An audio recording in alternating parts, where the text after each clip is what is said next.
la víspera del 1 de noviembre, cuando comienza el invierno celta. En la contrapartida oscura de la víspera del 1 de mayo, que saluda el verano, para los celtas significaba aún más, pues el 1 de noviembre era el comienzo del año mismo, y la fiesta de Samhain celebraba la víspera del año nuevo, el misterioso momento que no pertenecía ni al pasado, ni al presente, ni a este mundo, ni al otro.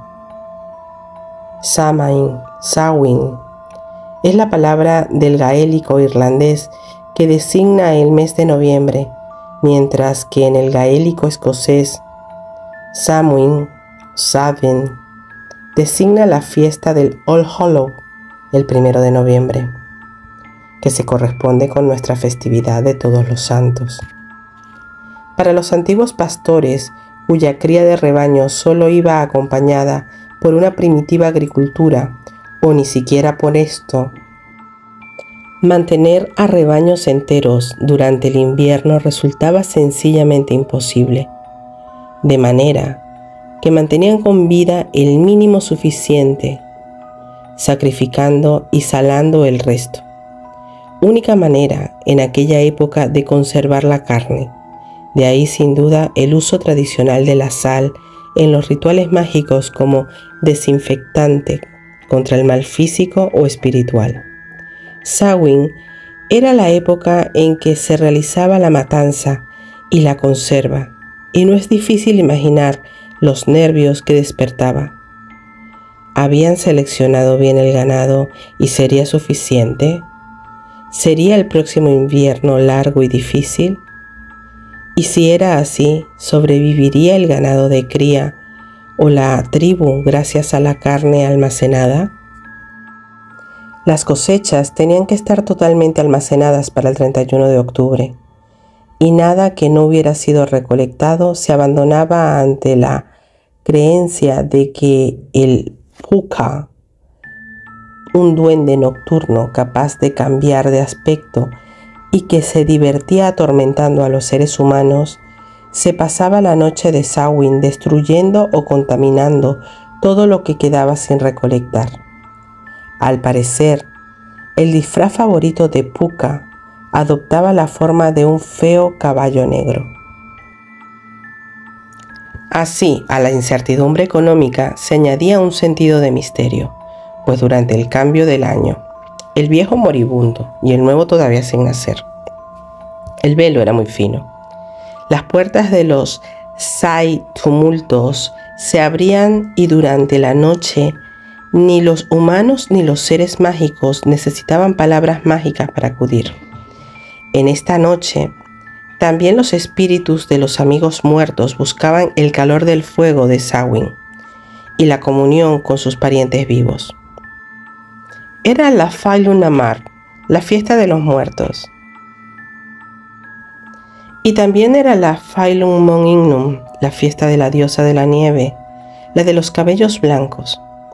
Era una vuelta parcial al caos primordial, la disolución del orden establecido como preludio a su reacción en el nuevo período de tiempo, como lo escribe Proincias MacCain en Celtic Mythology.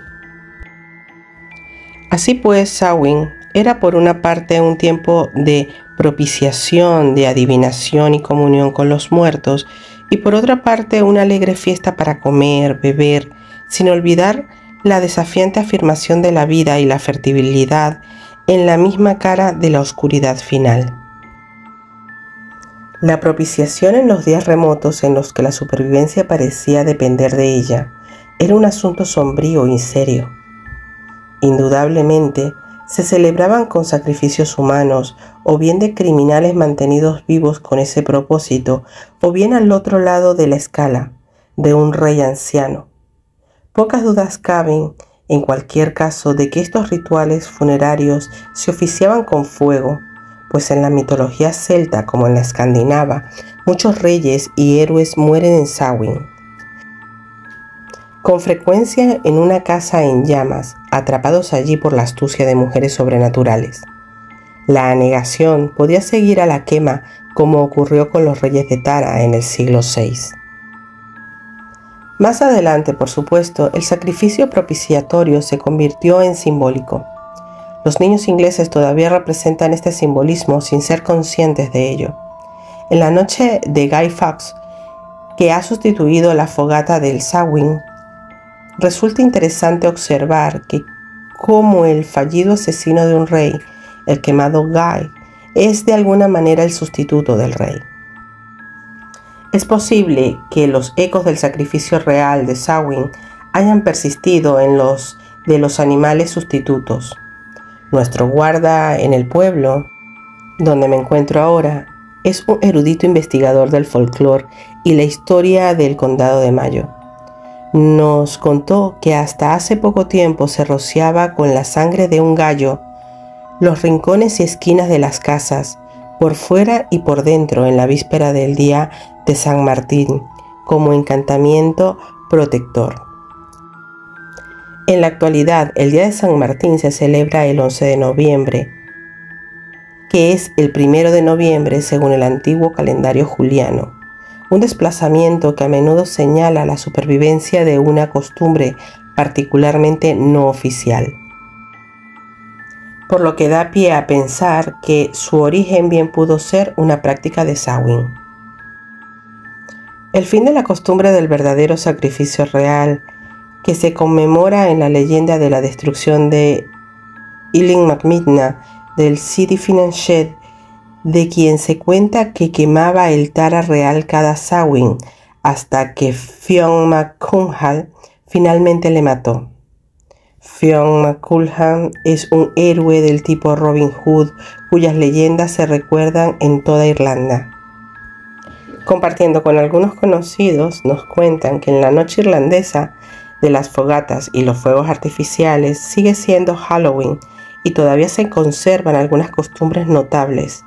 Cuando ellos vivían en Ferns, en el condado de Wexford, entre los muchos niños que se acercaban en Halloween esperando manzanas, nueces o dinero para el rey o para la reina, había uno que iba enmascarado como el hombre de negro y les retaba con «Soy el hombre de negro, ¿me conocéis?».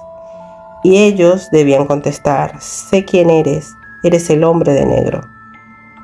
Nos preguntamos si se daba cuenta de que en la época de las persecuciones, una de las pruebas recurrentes en los juicios de brujería recaía en el hombre de negro.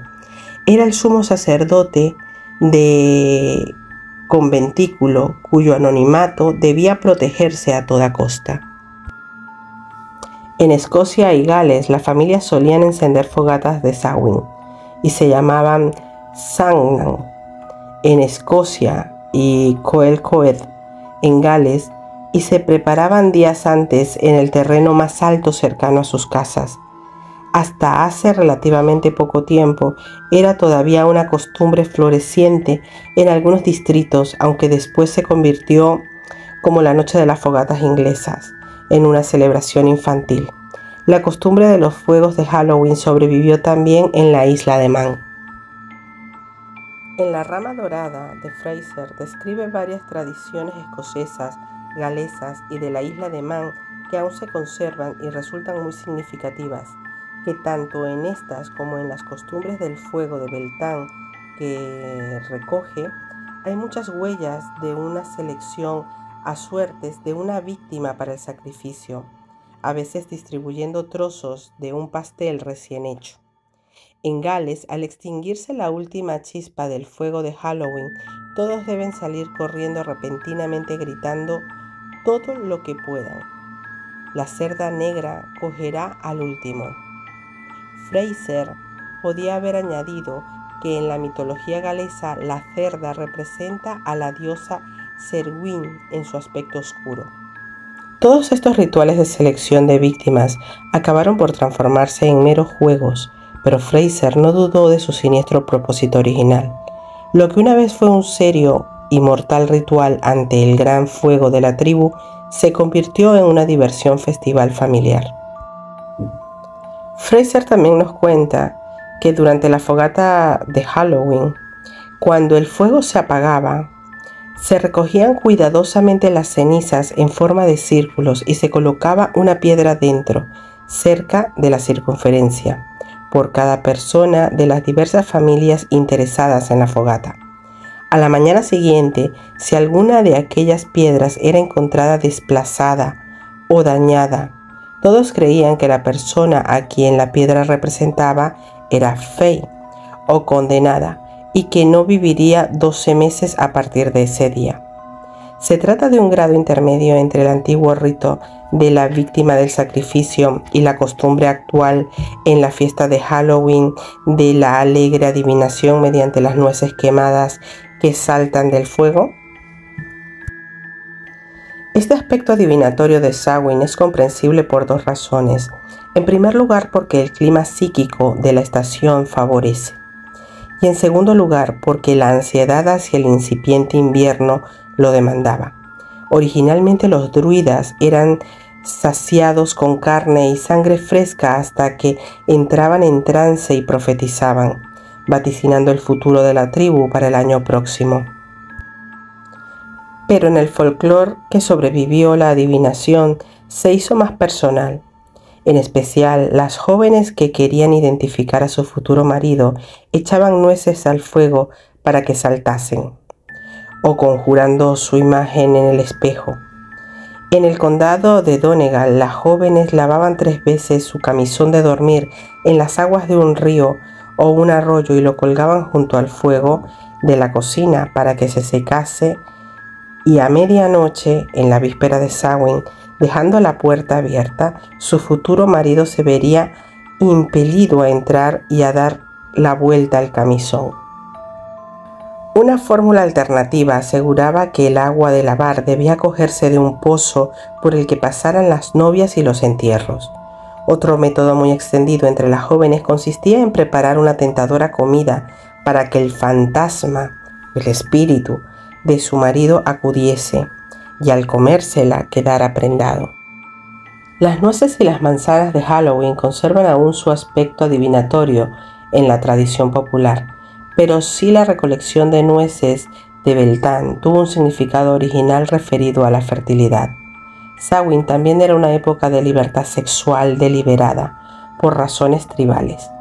Ese aspecto de fertilidad ritual se refleja lógicamente en las leyendas de los dioses y los héroes. En Samhain, tanto el dios Angus Macon como el héroe Ku Klux Klan tuvieron aventuras amorosas con mujeres que podían transformarse en pájaros, y el Dagda, el buen dios, se apareaba con Morrigan, el aspecto oscuro de la diosa, mientras éstas cabalgaban el río Unius, así como Boan, el dios del río Boyne. Samhain, como otros festivales paganos, estaba tan profundamente enraizado en la tradición popular que el cristianismo hizo todo lo posible por asimilarlo. El aspecto de la comunión con los muertos y con otros espíritus fue cristianizado, como la festividad de All Hallows, trasladándose de su fecha original, el 13 de mayo, al 1 de noviembre, e instituyéndose oficialmente para toda la Iglesia en el año 834 por el Papa Gregorio IV. No obstante, sus vestigios paganos permanecieron incómodamente vivos y la Inglaterra de la Reforma abolió All Hallows. No fue formalmente restaurada hasta 1928 por la Iglesia anglicana, en la suposición de que las antiguas asociaciones paganas de Halloween estaban al fin realmente muertas y olvidadas, una suposición que ciertamente demostró ser prematura. En cuanto al festín, en su origen la comida del banquete consistía por supuesto en una parte del recién sacrificado ganado, asado en el fuego purificador de Samhain, y que sin duda tenía la naturaleza de los primeros frutos, ritualmente ofrecidos, y el hecho de que el clero tuviese prioridad por razones adivinatorias y de que no solía proveer a la tribu de un festín señala esta dirección. En siglos posteriores se consumía una comida ritual conocida como Samhain. Robert Burns se refiere a ella en un poema que escribió, y en sus propias notas al poema, el poema dice Samhain con mantequilla en lugar de leche. Es siempre la cena de Halloween. Según el diccionario de Oxford, el Samhain consiste en una sustancia harinosa extraída del salvado o de las cáscaras de avena remojándolas en agua, dejadas fermentar lentamente y que se preparan cociéndose, y señala que probablemente la palabra deriva del shug o sop, savia. Podría ser, pero resulta interesante observar que la pronunciación de Samhain se parece mucho a la de Samhain. En Irlanda se consume una tarta negra, se llama barbrack, elaborado con frutos secos. Es tan de Halloween como el pudding de Navidad y mantiene su función adivinatoria estacional al incorporar en su interior habas que el afortunado o desafortunado comedor encontrará en su porción. Cuando compras esta tarta, el papel que la envuelve trae consigo un dibujo de una bruja y su escoba, con la siguiente información. Si contiene anillo, matrimonio en 12 meses, guisantes, pobreza, alubia, riqueza, bastón, con esto pegarás a tu amante, trapo, soltero o solterona. Las tiendas que lo suelen vender están repletas desde mediados de octubre y es muy importante el anillo. El pastel debe ser cortado según la tradición y untado por una persona casada, fuera de la vista de los que se lo comerán. Para los espíritus de los amigos muertos que pudieran acudir a visitar, las familias irlandesas solían dejar cerca del fuego algo de tabaco y un plato de gachas, además de poner algunas sillas vacías. También es costumbre en estas fechas la cena muda, que puede celebrarse en honor de los muertos queridos, ofreciéndoles vino y pan. Este último en forma de pastel confeccionado en 9 porciones similares a las secciones cuadradas de la Tierra. Probablemente se refiere al cuadrado de Saturno, que tiene 9 segmentos como el juego de 3 en raya. También hay que recordar que existen además cuadrados mágicos para Júpiter de 16 segmentos, Marte de 25, el Sol en 36, Venus 49, Mercurio 64 y la Luna 81, pero ninguno para la Tierra. En cualquier caso, el más apropiado para estas fechas sería el de Saturno, ya que mantiene fuertes vínculos tanto con el rey del acebo como con el señor del mal gobierno. En realidad, los tres se superponen y se combinan en muchos aspectos. Aunque con un trasfondo serio, Samhain siempre fue y sigue siendo una fiesta sincera y vitalista, una noche de travesuras. Esta fecha marca el comienzo del reinado del señor del mal gobierno, que tradicionalmente durará hasta Candelaria. No se trata de una rendición al desorden, sino que al comienzo del invierno nos encontramos directamente ante el caos primordial, en el que debemos discernir las semillas de un nuevo orden. Desafiándolo e incluso riéndonos de él, proclamamos nuestra fe en que la diosa y el dios no nos dejarán por su propia naturaleza que el señor del mal gobierno nos arrastre.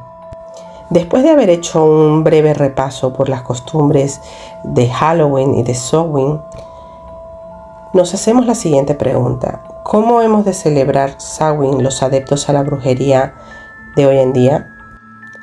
La primera sugerencia que tenemos que hacer y que muchos podrán encontrar útil es tener 2 celebraciones, algo que ya se ha convertido en nuestra costumbre. Una para que los seguidores y creyentes de la brujería celebren el ritual de Samhain y otra para festejar con los amigos, con los niños, con la familia. A los niños les encanta esta noche y esperan pasárselo bien, pero también hemos descubierto que a los amigos y vecinos esperan algo especial de los adeptos a la brujería. Así pues, lo mejor es invitarles a todos a la fiesta, con calabazas, con máscaras, disfraces, tomaduras de pelo, música, juego de prendas y tradiciones, y una noche distinta para celebrar el ritual de Samhain exclusivamente con los adeptos a la brujería. Aquí surge otra cuestión. ¿Es importante celebrar los sabbats exactamente en las noches tradicionales? Nosotros diríamos que es preferible, pero no esencial. El hecho que debe afrontarse es que tanto para los sabbats como para los esbats, muchos coven tienen que reunirse en noches especiales, normalmente los fines de semana por razones de trabajo, viajes, cuidado de los niños y todo lo que hay hoy en día. El mismo texto de la carga lo admite diciendo: lo mejor es el plenilunio y no debe ser. Y en cuanto a los sabbats, la mayoría de las brujas y los brujos piensan que no se pierde nada celebrando el sábado más cercano a la fecha en cuestión.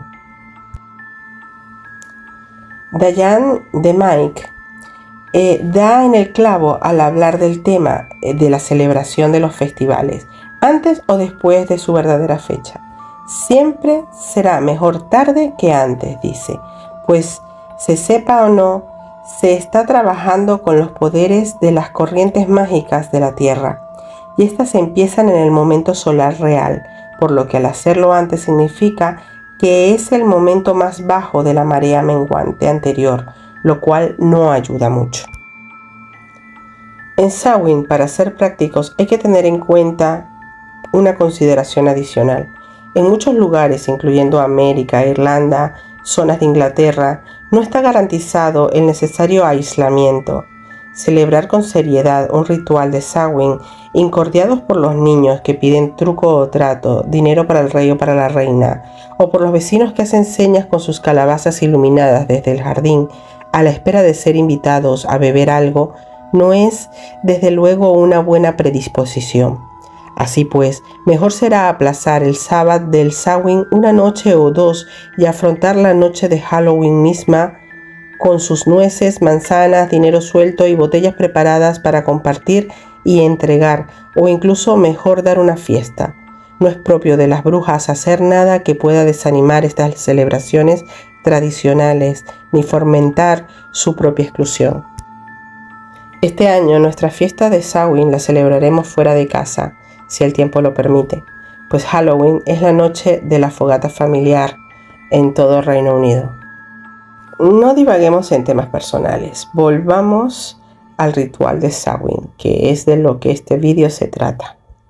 ¿Qué elemento antiguo debe incluirse? ¿Propiciación? No. La propiciación rebaja a los dioses a un nivel de mezquindad humana para sobornarlos o engatusarlos en sus caprichosos humores de malicia y mal genio. Pertenece a una etapa muy primitiva de la antigua religión y sobrevivió, creemos, más por demanda popular que por criterio sacerdotal. Los brujos modernos no temen a los dioses ni a las expresiones de poder y armonía cósmico. Los respetan y les rinden culto y se esfuerzan por entenderlos para estar en armonía con ellos.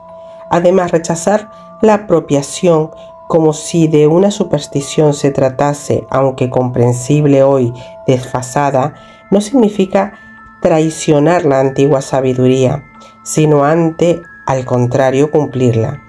Muchos sacerdotes y sacerdotisas antiguos que tenían un conocimiento bastante más profundo que algunos de sus más sencillos seguidores no dudarían en sonreír confirmándolo.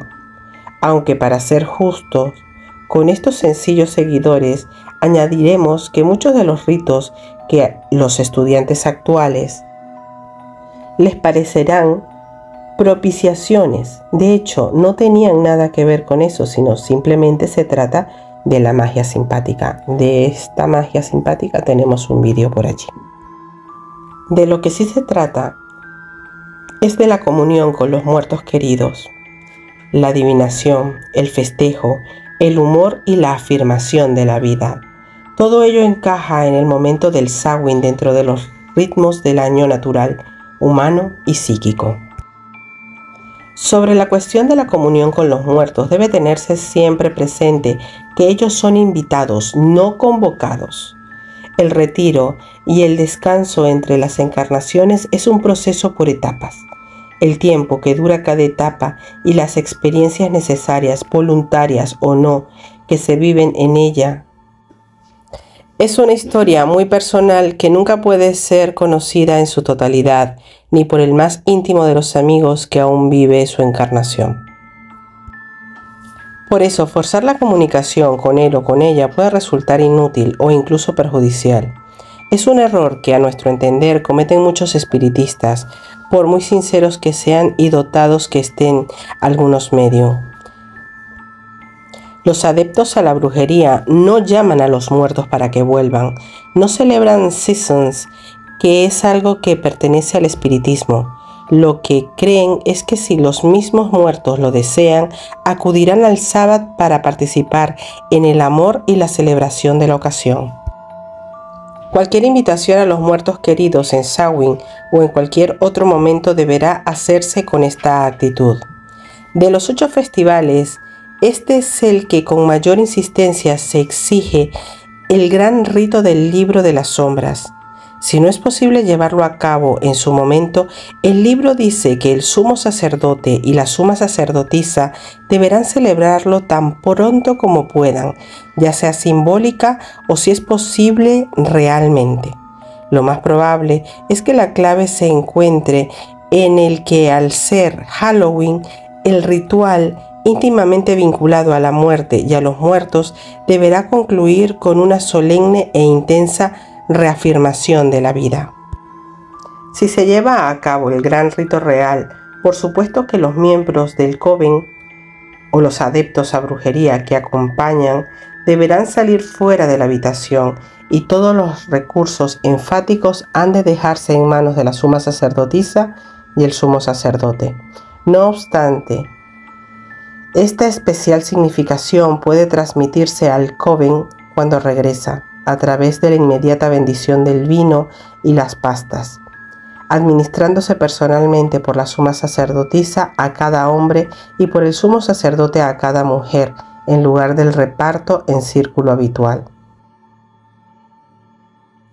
Se coloca el caldero en el centro del círculo con carbones encendidos en una tapa de hojalata u otro recipiente apropiado situado en su interior, e incienso para echar. El quemador de incienso normal sobre o junto al altar puede utilizarse en su momento, pero es mejor disponer de uno distinto. Se habrá confeccionado, previo al día del sábado, una simple túnica de gasa blanca o malla, que le servirá a la suma sacerdotisa. El patrón es sencillo, 2 piezas cuadradas o rectangulares cosidas por la parte de arriba y los 2 lados dejando aberturas para el cuello en la parte superior y para los brazos a ambos lados. Para lograr un mejor acabado se puede coser con un tercer rectángulo o un cuadrado del mismo tamaño al borde superior por los hombros que colgará en modo de capa, o podrá levantarse y ponerse sobre la cabeza y la cara como un velo. Esta ropa puede llevarse sobre la ropa habitual o sobre el cuerpo desnudo. Además son baratas y fáciles de confeccionar. Para el señor del mal gobierno se ha fabricado una vara de oficio tan sencilla o elaborada como se quiera. La más elaborada es tradicional cetro de bufón cortesano con la cabeza de una muñeca en el extremo y decorado con campanillas. El más sencillo es un palo desnudo con un globo, o más tradicionalmente con una vejiga de cerdo inflada, sujeta al extremo. Se deja preparada a un lado del altar. El círculo, el altar y el caldero se decoran con hojas y frutos estacionales, entre ellos manzanas y, si es posible, nueces en sus ramas para que destaquen. Todos los sábados son fiestas, pero Samhain lo es especialmente. Deberá prepararse comida y bebida para el final del ritual, incluyendo nueces, aunque estén descascaradas, o si no es posible, cacahuetes. La tradición de echarlas al fuego para leer el futuro, según Salten, que es una forma de adivinación para espíritus desenfadados, solo puede hacerse si se dispone de una chimenea en la habitación. La suma sacerdotisa lleva su túnica blanca para el ritual de apertura, con el velo, si es que lo tiene, a la espalda. Tras la runa de las brujas, el sumo sacerdote y la suma sacerdotisa cogen sus cuchillos rituales. Él se sitúa de espaldas al altar y ella enfrente de él, ambos con el caldero en medio. Entonces simultáneamente trazan el pentagrama de invocación en el aire con sus cuchillos, cada uno frente del otro. Después dejan sus cuchillos en el altar y ella junto al caldero. La suma sacerdotisa esparce incienso en el carbón del caldero. Cuando está satisfecha con la quema, se levanta, todavía mirando hacia el sumo sacerdote con el caldero entre ambos, y convoca a un brujo para que le lleve una de las velas del altar que sostendrá a su lado, de manera que pueda seguir leyendo sus palabras cuando más adelante se coloque el velo sobre la cara. Y esta a continuación recitará lo siguiente. Terrible Señor de las sombras, Dios de la vida y dador de vida, pues conocer la muerte es conocerte. Abre de par en par, te lo ruego, las puertas por las que todos debemos pasar. Deja que nuestros seres queridos que se han marchado vuelvan esta noche para divertirse con nosotros. Y cuando nos llegue el momento, como así debe ser, oh tú, el confortador, el consolador, el dador de paz y descanso, entraremos en tus reinos contentos y sin miedo, pues sabemos que una vez revivificados y descansados entre nuestros seres queridos, volveremos a nacer por tu gracia y por la gracia de la Gran Madre, que sea en el mismo lugar y en el mismo tiempo que nuestros amados, y que podamos encontrarles y conocerles y recordarles y amarles de nuevo. Desciende, te rogamos, en tu siervo y sumo sacerdote. El sumo sacerdote camina alrededor del caldero en sentido de las agujas del reloj y besa a la suma sacerdotisa con el beso quíntuple. Ella vuelve a su sitio mirando hacia el sumo sacerdote a través del caldero, y si su túnica tiene velo se lo colocará sobre la cara.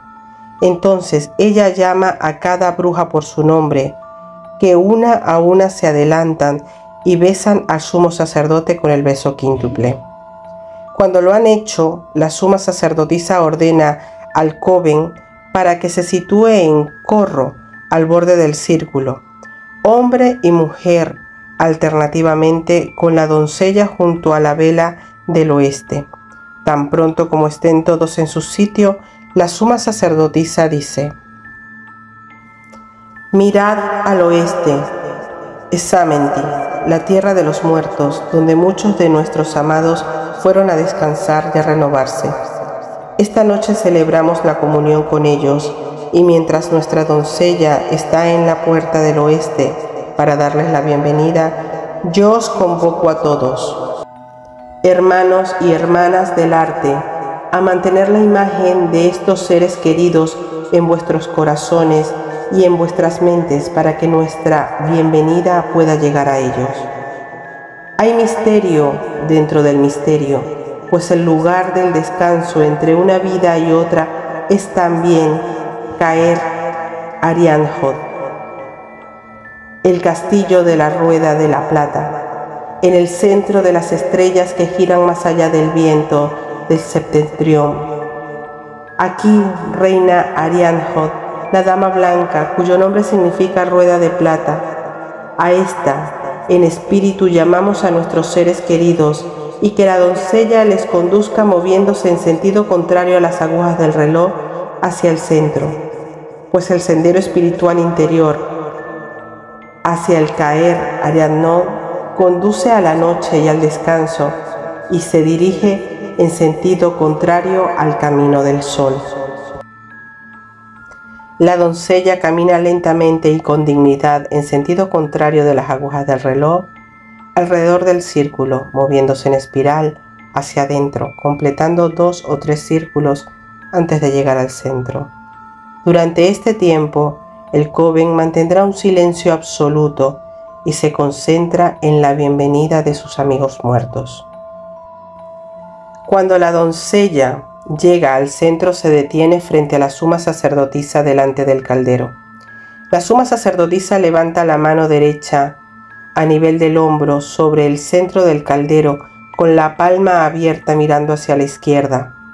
La doncella coloca su propia palma derecha contra la de la suma sacerdotisa, que dice: aquellos que vienen conmigo son sinceramente bienvenidos a nuestra fiesta, que permanezcan en paz con nosotros, y tú, oh doncella, vuelve por el sendero del espiral, donde están nuestros hermanos y hermanas, pero ve en sentido de las agujas del reloj, pues el sendero del renacimiento hacia afuera desde Caer Arianhod es el sendero del sol. La doncella y la suma sacerdotisa rompen su contacto manual y la doncella camina lentamente y con dignidad en sentido de las agujas del reloj, en espiral, de vuelta hacia su lugar junto a la vela del oeste.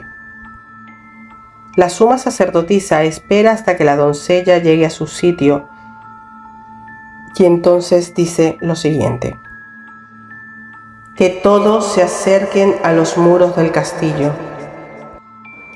El sumo sacerdote y los demás miembros del coven se mueven hacia adentro y todos, incluyendo a la suma sacerdotisa y la doncella, se sientan en un corro cerca y alrededor del caldero. La suma sacerdotisa se renueva el incienso. Ahora es el momento de la comunión con los amigos muertos, para lo cual no se puede establecer ningún ritual, porque todos los coven son distintos. Algunos prefieren sentarse tranquilamente alrededor del caldero, contemplando el humo del incienso, hablando de lo que ven y lo que sienten. Otros prefieren pararse frente a un espejo mágico o una bola de cristal, y los hay que disponen de un medium de talento que les sirve como canal. Sea cual sea el método, la suma sacerdotisa lo dirige. Cuando se considere que esta parte del sábado ha cumplido su cometido, la suma sacerdotisa desvela su rostro y ordena que el caldero sea conducido junto a la vela del este en cuadrante de renacimiento. Debe ser puesto al lado de la vela, no frente a ella, para dejar sitio a lo que viene. El sumo sacerdote se hace cargo de la explicación. Explica a los participantes del coven informalmente pero con seriedad que al ser Samhain una festividad de los muertos debe incluir una vigorosa reafirmación de la vida, tanto en nombre del coven mismo como de los amigos fallecidos que se encaminan hacia la reencarnación. Él y la suma sacerdotisa, por lo tanto, representarán ahora el gran rito, como es costumbre en cada sábado, aunque por ser una ocasión especial habrán pequeñas diferencias para enfatizarlo. Explica estas diferencias según la forma del gran rito que va a tener lugar. Si el gran rito es simbólico, el cáliz y el cuchillo ritual estarán colocados en el suelo. No se llevarán, y la doncella y el resto de coven caminará lentamente alrededor del perímetro del círculo en sentido de las agujas del reloj durante todo el rito. Cuando haya terminado, el sumo sacerdote y la suma sacerdotisa primero repartirán a cada uno vino de la manera acostumbrada, aunque esta vez será el sumo sacerdote quien personalmente el vino dé a cada mujer, y después la suma sacerdotisa quien lo haga personalmente a cada hombre. A continuación consagrarán las pastas y las repartirán de la misma forma. El propósito de esto, explica el sumo sacerdote, es transmitir el poder vital convocado para el gran rito directamente a cada miembro del coven. Si el gran rito es real, una vez que la doncella y el coven han vuelto a la habitación, el sumo sacerdote y la suma sacerdotisa consagrarán el vino y las pastas y los administrarán personalmente de la misma manera.